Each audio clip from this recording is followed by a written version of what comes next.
Good evening and welcome to this live call for specialists.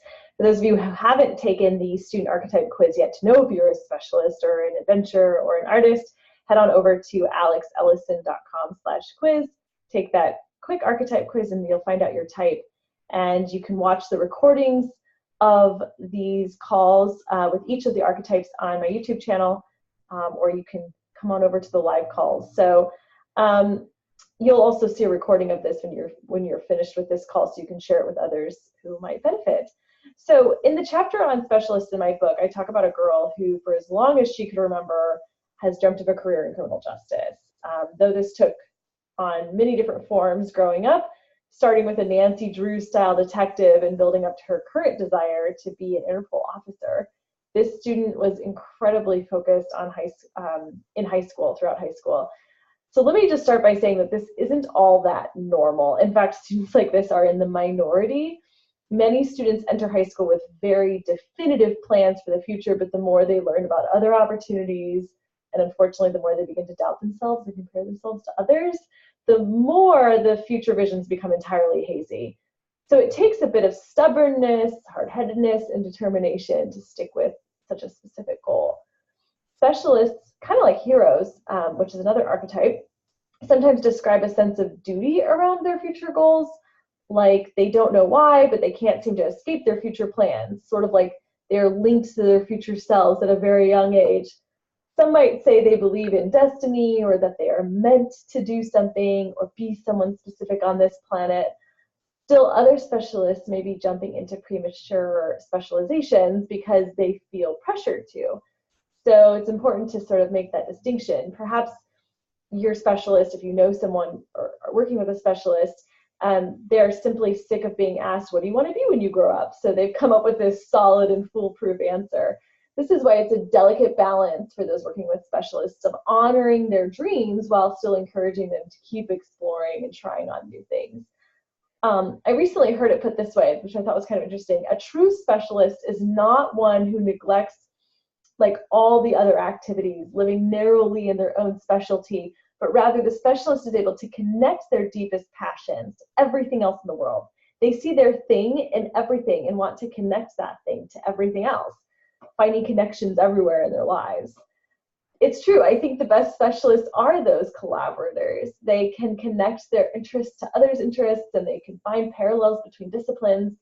They're eager to share what they love with others, and they love getting others as excited about their passions as they are themselves. So specialists thrive when they are allowed to dive into their topic of interest while collaborating with people who have diverse interests and experiences, because that keeps them growing and moving forward. So colleges that don't have core or gen ed requirements are great. So such as schools that I actually just returned from visiting, Grinnell College in Iowa, which doesn't have these core general education requirements. It only requires students to take one common class. Other than that, students get to choose what they take. Or a school with an inverted curriculum, which allows students to begin their studies by taking courses in their major to make sure they like it early on, such as Champlain College in Vermont. Other specialized schools include polytechnic or technical universities, which tend to have a focus on STEM subjects, science, technology, engineering, and math, as well as art schools. Those are also for the specialists. They might also include the military academies, often sought out by heroes, this other archetype. You'll see there are many connections between the archetypes. Artists could be specialists, heroes could be specialists, and so forth. The school where the specialist I interviewed ended up is at John Jay School of Criminal Justice in New York City. So how perfect for her, and she's thriving there. Remember, specialists can get bored if they aren't allowed to jump right into that thing they love. So even if a specialist has to take those core gen ed requirements, it's important to make sure they have plenty of specialized hands-on experiences that bring context and relevance to what they're studying. And this goes for high school as well. Making sure that of course, you're going to have to take your English and your history and your science and your math, but making sure that you're giving yourself plenty of time to dive into those things that you really love outside of the classroom. Maybe that's through your extracurriculars, or maybe by taking an interesting course at the community college, which I've had a lot of students do. They'll take sort of a more specialized class at their local community college, or taking a free online course on a website such as Coursera. So those are some ways that you can dive more into your specialty to keep you focused, right? Specialists tend to get sort of distracted and bored, and worst case scenario, they totally tune out if they're not allowed to really engage with that thing that they know they love. So again, if you're guiding a specialist, I would highly recommend that you encourage exploration, but still honor that specialized path and not appear as though you're trying to sort of divert your student from that path, because that can lead to a lot of resentments and discouragements. So provide as best you're able the resources to allow that kid to dive into that thing that they're passionate about. So I want to get to a few of your questions. I've got, it looks like one from a parent and then a couple from some students. So I'll get through a couple of these here. This looks like it's from a parent. I'm worried that my son, a specialist, is narrowing his options too soon. He wants to be a nurse and is only looking at schools with direct entry BSN programs. Should I let him narrow his path this early or encourage him to branch out? So for those of you who don't know, if you want to go into nursing, you'll go after the Bachelor of Science in Nursing. There are programs that are direct entry and there are programs that are not. So direct entry programs basically mean that once you're accepted to the university, you're accepted into that major and you can start working on your nursing requirements right away, which is nice if you know for sure that that's what you want to go into. Other programs would require you to get your gen eds out of the way and to meet sort of minimum requirements in your first and sometimes first 2 years before you can continue on to the nursing specific curriculum. And so for students who are sort of on the fence, the indirect entry programs aren't the end of the world, but for students who are quite certain they want to go into nursing, they typically want direct entry programs. I will say though that I have had students who knew they wanted to go into nursing, but also knew that they wanted to study more diverse things in undergrad and that they wanted a little bit more flexibility in their curriculum in undergrad. And so what they'll do is study something other than nursing and then do basically a continued or an add-on program after they finish their undergraduate degree. Usually takes about 18 months to then go on and get the continuing education BSN, often at another university, which can kind of add a new level of experience for your continuing education. So there are plenty of options there, and that's one thing that I would encourage you to talk to your son about, that he can absolutely become a nurse, but there are several ways to get to that path. And I would even say, try to separate out the career goals from the learning goals. And I know that sounds kind of weird, but we don't all like studying what we like doing. What I mean by that is, you know, I was a German major. I loved studying German and history, and I really got into that in college. That's not really what I wanted to do. I didn't want to do anything with those necessarily, but for me, that didn't make them any less useful. I certainly learned a lot of sort of soft skills and things that I can't always point to in those majors. So I think there's still value in those things. And so sometimes it's nice for a student to be given that freedom to study something other than their future career career goals in college. So for example, being able to study something like public health in undergrad and then add your BSN after your undergraduate degree to really give you a more dynamic learning experience. Or maybe something like international health, or maybe just international relations, or maybe something totally unrelated altogether. So I think making sure that your son knows and has permission to really kind of mix things up and experiment a little bit and really explore. But you're still honoring that future goal of becoming a nurse and really and treasuring that and not discouraging that. So I think that's really important.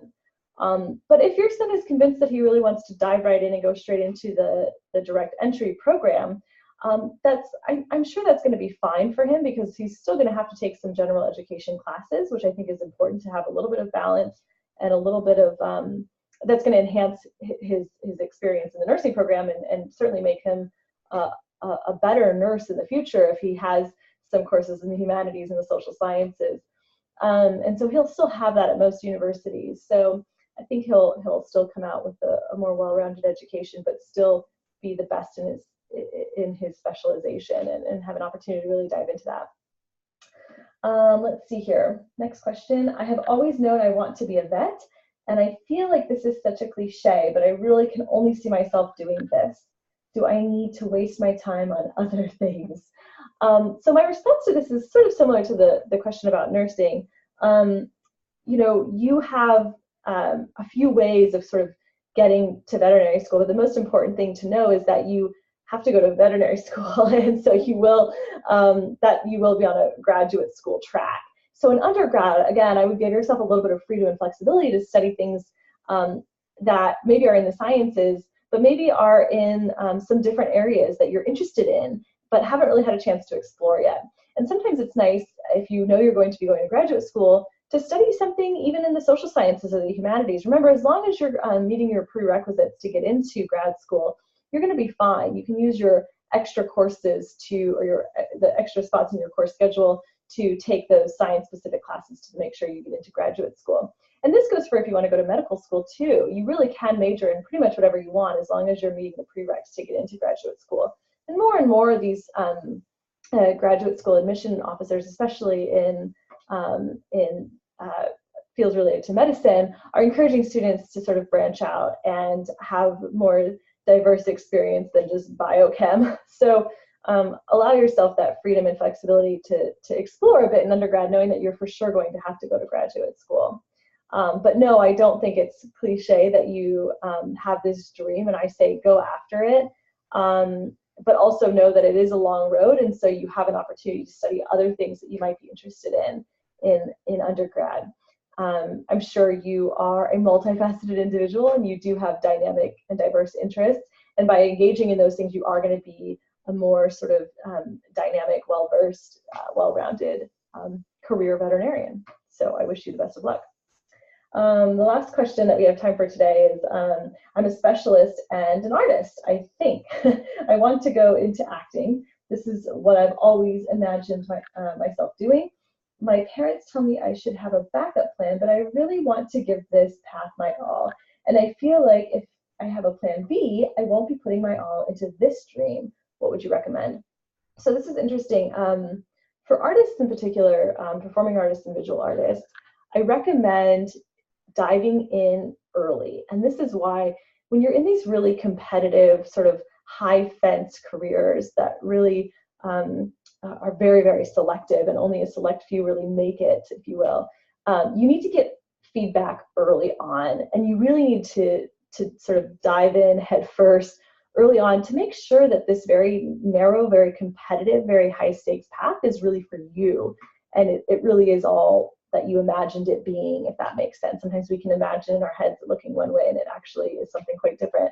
So while completely honoring that dream, I encourage you to give yourself full exposure to this path.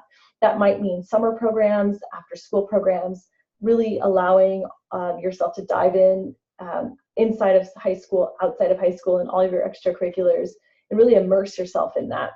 You'll find out pretty quickly if this is something you really see yourself doing long term. Do you get sick of it early? Do you get burnt out quickly? Those are all things you want to sort of ponder and think through before you commit to sort of a narrow college program in acting, as in this case. So I would say give yourself that early exposure, early feedback now, and then by the time you are committing to a college program, you feel really certain about it.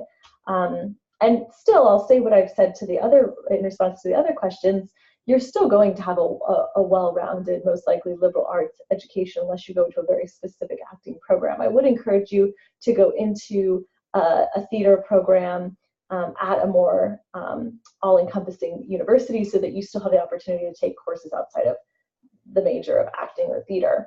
You can also, at most schools, you can choose a BFA in acting or theater, or the BA. The BA is going to be a bit more theoretical, it'll give you a little bit more flexibility and pivotability, whereas the BFA is more focused, more performance focused, and a little bit, they make it a little bit tougher to sort of double major or take classes outside of that path. So it is a bit more intense and a bit more focused at most universities. So you can consider those options. And still another option is to major in something entirely unrelated, but make all of your extracurriculars in college revolve around acting and theater. So that's another way that you could do this. And many actors have been successful majoring in things other than acting. So don't feel like that has to be your major. You can still be wildly successful. But I would immerse yourself in other ways if it's not your sort of chosen academic program. But starting now, definitely jump in head first. Make sure this is really what you want to do, and that it's cracked up to be. And then hopefully you'll feel more confident choosing this as a college program if that's what you decide to do moving forward. So hopefully that answers some of your questions. And if you hadn't posted a question, hopefully some of these responses got you thinking. This was really fun. As always, I'm going to record. I'm recording it right now, and I'll put this on the YouTube channel for you to check out and share with your friends. And make sure to join us for the remaining live archetype calls. There are only a few more. You can find the list of those and register at alexellison.com/workshops. Thanks so much, and I'll see you next time.